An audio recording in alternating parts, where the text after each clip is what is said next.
First Rahul Gandhi ఇప్పుడు national wise sensation అయ్యారు. Rahul Gandhi comments పైన మీ ఫస్ట్ రియాక్షన్ ఏంటి అంటే? యా అంటే ఎలక్ట్రల్ రోల్స్లో ఫ్రాడ్ జరిగింది అన్నదాన్ని హీ ట్రై టు ప్రూవ్. నాకు మీరు పొలిటికల్ పార్టీ లీడర్గా కాకుండా చాలా ఎలక్షన్స్ మీరు ఎలక్షన్ ఆఫీసర్గా నిర్వహించారు కాబట్టి పాసిబిలిటీ ఉందా జరగడానికి రాహుల్ గాంధీ అనుమానం వ్యక్తం చేసినట్టుగా?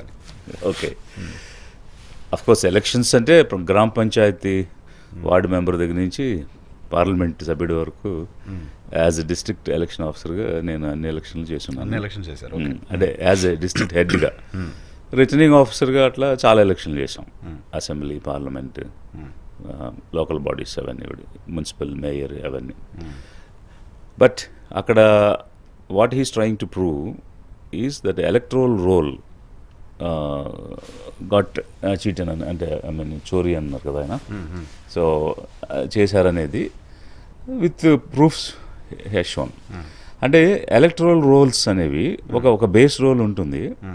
ఎప్పుడు కూడా ఎవ్రీ ఇయర్ సమ్మరీ రివిజన్ జరుగుతుంది. మధ్యలో ఇంటెన్సివ్ రివిజన్ కూడా జరుగుతుంది. సో జనరలీ నవంబర్, డిసెంబర్లో ఈ రివిజన్ స్టార్ట్ అయ్యి Jan 1st రోల్స్ పబ్లికేషన్ అవుతాయి. అంటే డేటెడ్ ఫస్ట్ 1 monthకి అవుతాయి. అది 15 Janకో 16th రెడీ అవుద్ది. So this is how the pattern happens every year. అయితే ఇప్పుడు పొలిటికల్ పార్టీస్ ఎలక్ట్రల్ రోల్స్ని ఎట్లా మ్యానిపులేట్ చేస్తున్నాయి వాళ్ళ, అంటే ఇన్ దేర్ ఫేవర్ అనేటువంటి అంశాన్ని ఆయన స్పష్టంగా చెప్పారు. So he took an example of Bengaluru central constituency. Out of 7 constituencies ఒక కాన్స్టిట్యుయెన్సీలో 1 lakh వాటర్స్ని వాళ్ళు మ్యానిపులేట్ చేశారు. అంటే తప్పుడు డిఫరెంట్ ఫామ్ 6, 7, 8 ఇవన్నీ ఉంటాయి. అంటే ఇంక్లూజన్ ఉంటుంది, డిలీషన్ ఉంటుంది, యాబ్సెంట్ అంటే షిఫ్టెడ్ వాటర్స్ ఉంటారు. యాబ్సెంటీ, షిఫ్టెడ్ వాటర్స్ అని 3 రకాలు ఉంటాయి. సో దానికి ఆ ఫామ్స్ వారు చెప్పినటువంటి ఫామ్స్ అంటే ఓటు ఉంటుంది బట్ షిఫ్ట్ అయి ఉంటారు. సే ఫర్ ఎగ్జాంపుల్ ఉన్నారు, మీరు హైదరాబాద్కి షిఫ్ట్ అయ్యారు. So what you will do, you will submit a form that నా ఖమ్మం ఓటుని హైదరాబాద్కి మార్చింది అంటారు. సో అక్కడ డిలీట్ చేస్తారు, ఇక్కడ యాడ్ చేస్తారు. డెడ్ వాటర్స్ అంటారు. So dead waters every year అప్పటి వరకు చనిపోయిన కేసులను తీసుకుని డిలీట్ చేస్తారు. సో అడిషన్ డిలీషన్స్లో ఇవన్నీ జరుగుతాయి. 18 years రాగానే ఓటు హక్కు వస్తుంది కదా, కొత్త ఓటర్స్ వాళ్ళకి న్యూ ఓట్ ఇవ్వాలి కదా, ఫ్రెష్గా ఇంక్లూడ్ అవుతుంటారు.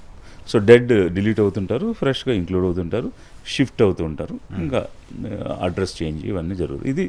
This is how this exercise happens. Earlier it use to be manual. Okay. But recent పాస్ట్లో ఏం చేశారంటే ఆన్లైన్లో చేసేసుకునే ప్రొవిజన్ కూడా కల్పించారు, ఎనీ టైమ్ చేసుకునే ప్రొవిజన్ కూడా కల్పించారు. అంటే this all good things what election commission has done. But అక్కడే ఈ బూత్ లెవెల్ ఆఫీసర్ BLO అని ఉన్నారు కదా, సో వారు ఈ బూత్ లెవెల్లో రిజిస్ట్రేషన్ తీసుకుంటారు. Deputy collector, RDO, sub collectors ఉంటారు కదా, వాళ్ళు EROsగా ఉంటారు, అంటే ఎలక్టోరల్ రిజిస్ట్రేషన్ ఆఫీసర్స్గా ఉంటారు.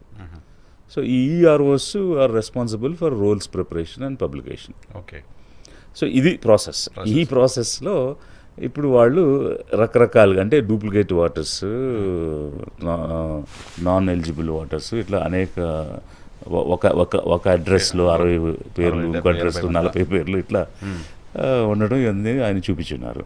ఇక్కడ 2 విషయాలు ఉన్నాయి. ఒకటి ఫ్రాడ్ జరిగింది రోల్స్లో అనేది, ఇంకో రెండవది EVMs యూసేజ్ అనేది. ఈ 2 విషయాలు ఒకసారి టెక్నికల్గా మాట్లాడే ముందు పొలిటికల్ స్ట్రాటజీస్ ఎలా ఫాలో అవుతున్నారు అనే దానికి ఈ బెంగళూరు ఎగ్జాంపుల్ ఏదైతే ఆయన ఇచ్చారో, సిమిలర్ ఎగ్జాంపుల్ మన ఆంధ్రాలో కూడా జరిగేది. ఎలా జరిగేదంటే చిత్తూరు పార్లమెంటు, హిందూపూర్ పార్లమెంటు, ఈ 2 పార్లమెంట్స్ జనరల్గా చిత్తూరులో Kuppam is 1 segment out of 7 segments. So what they used to do, they focus on Kuppam. There they try to get 30, 40, 50, 70,000 majority తెచ్చుకుంటారు. సో కుప్పం ఒక కాన్స్టిట్యున్సీలో 70,000 మెజారిటీ వచ్చి, మిగిలిన 6 కాన్స్టిట్యున్సీలో 5,000, 4,000 అదర్ పార్టీకి మెజారిటీ వచ్చినా కూడా ఇది బ్యాలెన్స్ చేసి ఎంపీ గెలవడం అనేది జరిగింది.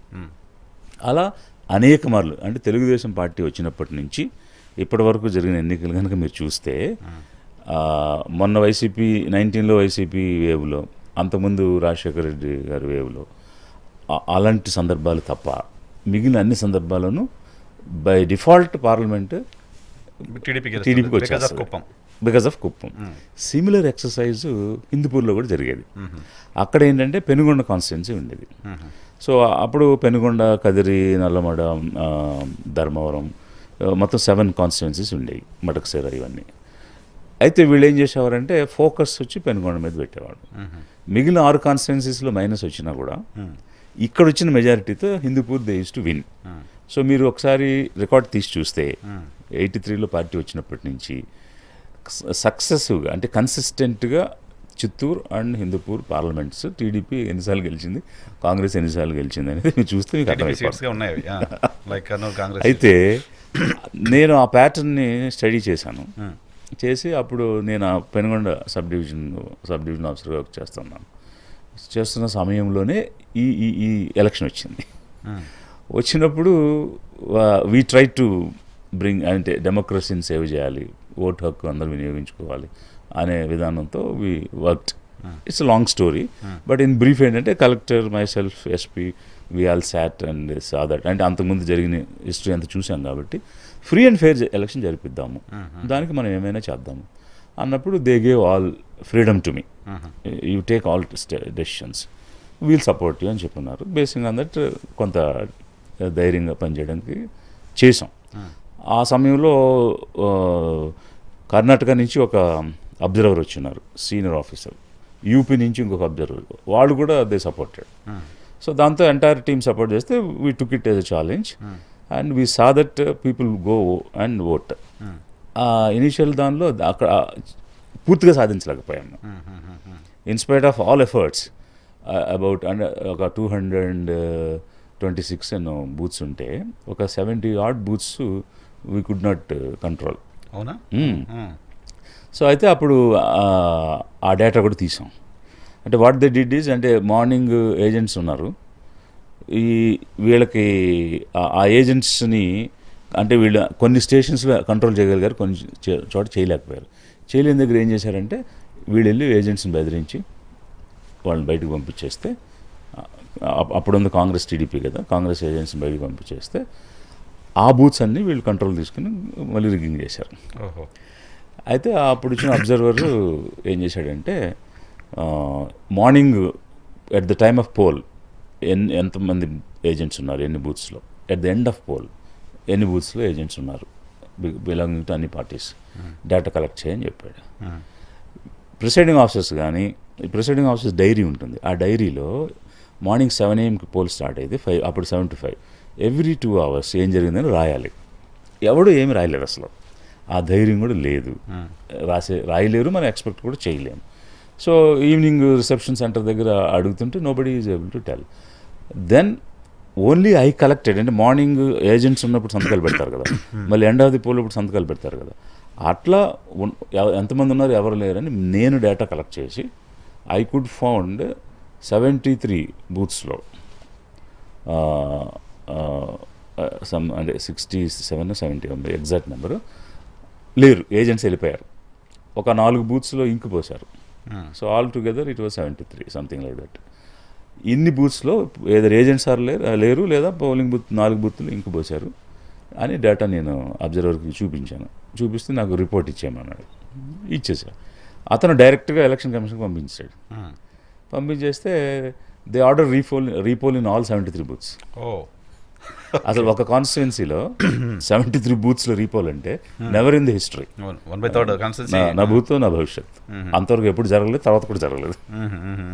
సో జరిగిన తర్వాత రీపోల్ అప్పుడు వీ టుక్ అగైన్ అంటే వెరీ స్ట్రాంగ్ మెజర్స్. అఫ్కోర్స్ అప్పుడు నేను పరిటాల రవిని కస్టడీలోకి తీసుకోవడం జరిగింది. 144B అని నేను ఒక ఆర్డర్ ఇష్యూ చేశాను, which prohibit he was sitting MLA, ex minister. So being so I restrain his movements by 144 order జనరల్గా 4 కంటే ఎక్కువ ఉండకూడదని. 144B ఏంటంటే స్పెసిఫిక్గా ఒక పర్సన్ని నువ్వు డిటైన్ చేయొచ్చు అన్నమాట. ఆ ప్రాసెస్ని ఇనిషియేట్ చేయకుండా ఉండటానికి you can stop his movements. దాని మీద నేను 144B ప్రమల్గేట్ చేశాను. దానికి చాలా గందరగోళం అయింది. Nobody came forward, collector, joint collector వీళ్ళందరూ ఉండి వాళ్ళు ఎవరికి చేయకుండా నాకు ఇస్తే యాజ్ సబ్ డివిజనల్ మ్యాజిస్ట్రేట్ నేను చేయాల్సి వచ్చింది. సో చేశాను. ఓకే, అప్పుడు వాళ్ళు హైకోర్టుకి వెళ్ళి వాళ్ళు ఏ ప్లీ ఇచ్చారంటే, నేను ఒక ఓటర్నే, నన్ను ఇలా డీటైన్ చేస్తే నేను ఓటు ఎలా వినియోగించుకుంటాను, నా ఫండమెంటల్ రైట్ కదా అని హైకోర్టుకి వెళ్ళాను. హైకోర్టు ఏం చేసి అని నా ఆర్డర్ స్టే చేయమని వెళ్తే హైకోర్టు ఏం చెప్పిందంటే, ఎస్డిఎం ఇచ్చిన ఆర్డర్లో ఏం తప్పు లేదు, నువ్వు కావాల్సింది ఓటే కదా, సో ఎస్పీ కానీ ఎస్పీ ఈక్వల్ ర్యాంక్ ఆఫీసర్ కానీ ఇతనికి కంపెనీ అయ్యి పోలింగ్ బూత్లోకి తీసుకెళ్ళి ఓటేయించి పంపించేయండి, we will not stay the SDM's orders అని ఇచ్చారు హైకోర్టు. సో అట్లా జరిగిన తర్వాత ఆ పోలింగ్ అయిన తర్వాత ఫస్ట్ అంటే తెలుగుదేశం వచ్చినప్పటి నుంచి ఆనాటి వరకు కన్సిస్టెంట్గా హిందూపూర్ గెలుస్తూ వచ్చింది. That was the first election they last and Congress MP గెలిచాడు. ఓహో, ఓకే. ఇట్ వాజ్ 98 98 అప్పుడు జరిగింది కదా, వెంటనే జరిగింది ఎలక్షన్లో. 2099 98 99 2000 3 ఎలక్షన్స్ జరిగాయి వాజ్పేయి గవర్నమెంట్ పడిపోయిన టైం. సో అప్పుడు అనమాట